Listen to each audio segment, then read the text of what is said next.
Hello friends, welcome back. तो आज हम डिस्कस करेंगे एस्केप सीक्वेंसेस के बारे में। ये क्या होते हैं और क्यों यूज़ किए जाते हैं, राइट। ये बेसिकली आपके आउटपुट को जो आप स्क्रीन पे प्रिंट करते हैं उसको फॉर्मेट करने के लिए, उसको एक स्पेसिफिक वे में रिप्रेजेंट करने के लिए आप एस्केप सीक्वेंसेस का यूज़ करते हैं। जैसे अगर आप चाहते हैं कि दो वर्ड्स के बीच में एक टैब बराबर डिफरेंस हो, राइट, या फिर कुछ स्टेटमेंट ऐसे हैं जो अगली लाइन पे प्रिंट हो, एक लाइन में सब कुछ प्रिंट ना हो, एक स्पेसिफिक सीक्वेंस अगली लाइन पे, एक स्पेसिफिक जो सेंटेंस है उसका एक पोर्शन पहली लाइन में, फिर उसके बाद दूसरी लाइन में बाकी का पोर्शन आए। अगर इस तरह की चीजें आप चाहते हैं तो उस केस में आपको एस्केप सीक्वेंसेस यूज करने पड़ते हैं। कुछ एस्केप सीक्वेंसेस जो हैं, जो आप किसी लैंग्वेज में यूज होते हैं, वो मैं यहाँ पर लिख करके लाया हूँ।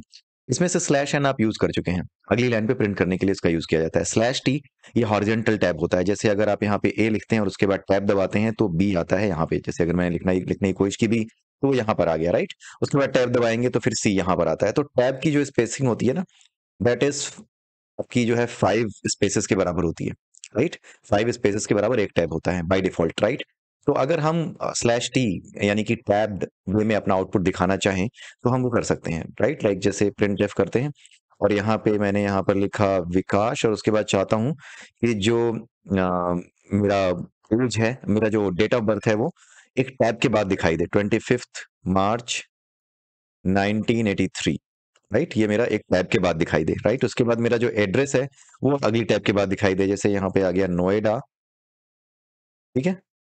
तो एक टैब के बाद दिखाई देगा ये। सो स्लैश टी नोएडा। अब यहाँ पे हमने ये कर दिया, यहाँ पे सेमीकोलन लगाइए, सेमीकोलन लगाना मत भूलिएगा। And then after that let me clear screen, और उसके बाद यहाँ पे कंपाइल करते हैं पहले, एंड देन कंपाइलेशन के बाद late me again compile it. Now let me run it. एक सो अगर यहाँ पे आप देखें तो इट्स लाइक विकास के बाद स्लैश टी, फिर उसके बाद स्लैश टी, यानी कि टैबिंग के बाद ही हमारा अगला जो स्ट्रिंग थी या जो अगली वैल्यू थी, जो सेंटेंस का अगला पार्ट था, वो टैब के बाद ही दिखाई दिया। विकास के बाद स्लैश टी, एक टैब आया, उसके बाद फिर जो है टैब के बाद जो डेट ऑफ बर्थ है वो आई, और उसके टैब के बाद जो है नोएडा आया, right. So this is return zero. अब इसके अलावा हम देखते हैं कुछ इंपॉर्टेंट जो है एस्केप सीक्वेंसेस, वही मैं आपको बताऊंगा, बाकी आप खुद करके देख सकते हैं। स्लैश बी ये बैक स्पेस के लिए यूज होता है।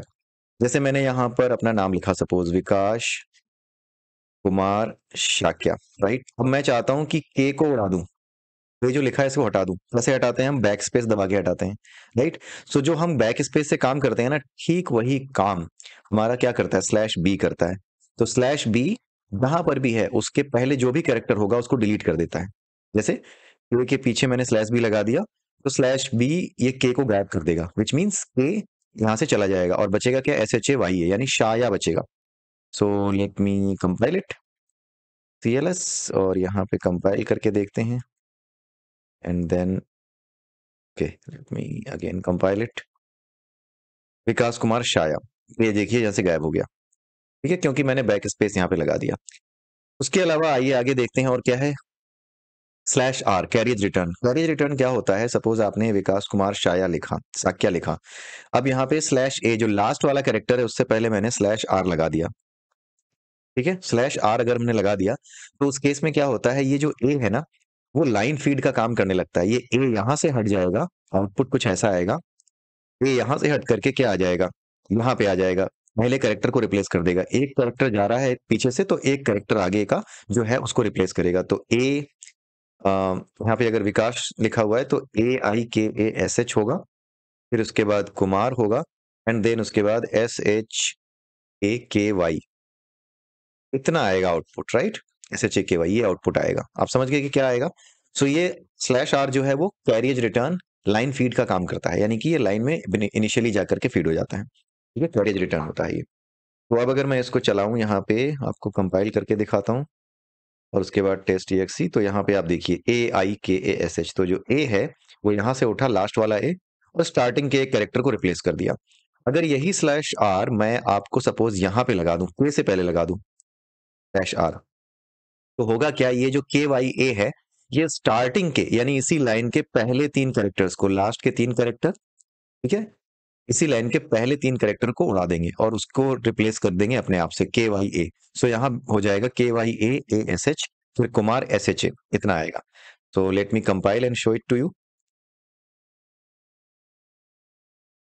ठीक है, KYAASH, फिर उसके बाद कुमार SHA, ये आ गया, राइट। तो ये है आपका कैरियज रिटर्न लाइन फीड। ठीक है, अब हम बात करते हैं /r/n की। जैसा कि /n आपको पता है कि नेक्स्ट लाइन पे ले जाता है, लेकिन होता क्या है कि अगर आपने कोई फाइल यूनिक्स ऑपरेटिंग सिस्टम पे बनाई और अगर आप उसको विंडोज पर लेकर के आए हैं तो प्रॉब्लम आती है। उसमें जो अगली लाइन है, नेक्स्ट लाइन है ना, वो आपकी हो जाती है कंट्रोल M में कन्वर्ट हो जाती है, या फिर कंट्रोल L में कन्वर्ट हो जाती है, राइट।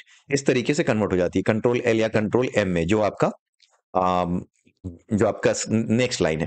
ठीक है, तो उस केस में आपको क्या करना होता है, या तो आप अपनी फाइल में खुद ही यहाँ पर पहले ही /r, यहाँ पे जैसे कि साक्या है, इसके पहले आप /r/n, ये प्रैक्टिस फॉलो करें अगर आप उसको बना रहे हैं, क्या नाम है आपके यूनिक्स पे, विंडोज पे, तो आप इसको फॉलो करें।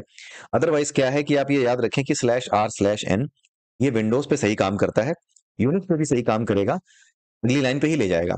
The only thing that you need to remember is कि आपका अगर प्रॉब्लम आती है तो उस केस में आपको ये इंश्योर करना पड़ेगा कि वहां पे /n था या /r/n दोनों थे, राइट। अगर वहां पे /r/n दोनों थे यूनिक्स की फाइल जब आपकी बनाई गई, सो जो /r/n अगर दोनों थे तब तो यहाँ पे वो क्या करेगा, वो सही काम करेगा। डॉस जो यूनिक्स से आई है वो फाइल यहाँ पे सही काम करेगी, नहीं तो सही काम नहीं करेगी। अगर स्टिल आपके पास फाइल आती है और इस तरीके से आपको करैक्टर दिखाई देते हैं तो आप क्या करेंगे, क्या हर जगह आप /r/n करेंगे? जी नहीं, आपको कुछ करने की जरूरत नहीं है। आप क्या करेंगे, आप सीधे सीधे उठाएंगे एक डॉस टू यूनिक्स, एक यूटिलिटी होती है उसका यूज करेंगे, और डॉस टू यूनिक्स यूटिलिटी का यूज करने के बाद आप sorry Unix to DOS, DOS to Unix आप विंडोज से ले जाइए यूनिक्स पे, तब करिए, चलाइए। और अगर यूनिक्स से आप डॉस पे लाए हैं यानी विंडोज पे लाए हैं तो उस केस में आप क्या करिए, यूनिक्स टू डॉस इस कमांड को चलाइए। ठीक है, इसके बारे में आप पढ़ लीजिएगा। जैसे ही कोई फाइल, अगर कोई प्रोग्राम फाइल है जो कि आप यूनिक्स पे लिख रहे हैं और यहाँ लेकर के आते हैं तो आपको प्रॉब्लम आएगी, राइट। अगर प्रॉब्लम आती है तो उससे पहले आप उसको यूनिक्स टू डॉस कमांड चला करके सही कर लीजिएगा। ठीक है, तो ये आपके कुछ एस्केप सीक्वेंस मैंने आपको बताए। अब बाकी के जो एस्केप सीक्वेंस है इसको आप नोट कर लीजिए, खुद करके देखिएगा, ये सारा का सारा बताने लायक नहीं है। अगर आपको सिंगल कोटेशन प्रिंट करना है, डबल कोटेशन प्रिंट करना है, क्वेश्चन मार्क प्रिंट करना है, राइट, जैसे अगर मेरे को क्वेश्चन मार्क प्रिंट करना है इसके आगे, या फिर डबल कोटेशन में इसको प्रिंट करना है एस को, राइट, तो मैं इसको डबल कोटेशन ऐसे नहीं लिख सकता। मुझे क्या करना होगा, डबल कोटेशन स्लैश ऐसे करके, कोटेशन डबल कोटेशन से पहले स्लैश लगाना होगा, राइट, क्योंकि डबल कोटेशन बिगनिंग और एंड ऑफ अ स्ट्रिंग दिखाता है, इसलिए आपको स्लैश लगाना पड़ेगा ताकि ये समझ जाए कि मुझे ये प्रिंट करना है, ना कि एंड मानना है इसको पूरे की पूरे स्ट्रिंग का, राइट। तो अगर मैंने इसको ये कर दिया और यहाँ पे इसको कंपाइल किया, राइट, और उसके बाद मैंने इसको चलाया, then you will be able to see, देखिए ऐसा आ गया। उसी तरीके से बाकी के एस्केप सीक्वेंस भी आप देख लीजिएगा।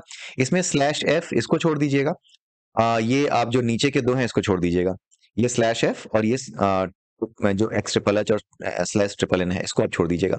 इसके बारे में हम अगले वीडियो में देखेंगे कि हेक्साडेसिमल एंड ऑक्टल नंबर्स कैसे प्रिंट किए जाते हैं, और उसको प्रिंट करने के लिए हम फॉर्मेट स्पेसिफायर का यूज करेंगे, ना कि एस्केप सीक्वेंस का। वहां पे हम देखेंगे किस तरीके से ये कर सकते हैं। तो आपको फोकस करने लायक जो है एस्केप सीक्वेंस, वो यहाँ से लेकर के /0 तक है, जिसमें /v भी आपका नहीं है, इसको भी हटा दीजिएगा। /f /v और लास्ट के दो, ये दो और लास्ट के दो, ये हटा करके पढ़ लीजिएगा। तो इसी के साथ ये वीडियो मैं यहीं समाप्त करता हूँ। इसका आप स्क्रीनशॉट ले लीजिए रोक करके। अगले वीडियो में फिर मिलते हैं, तब तक के लिए have a nice day and bye bye.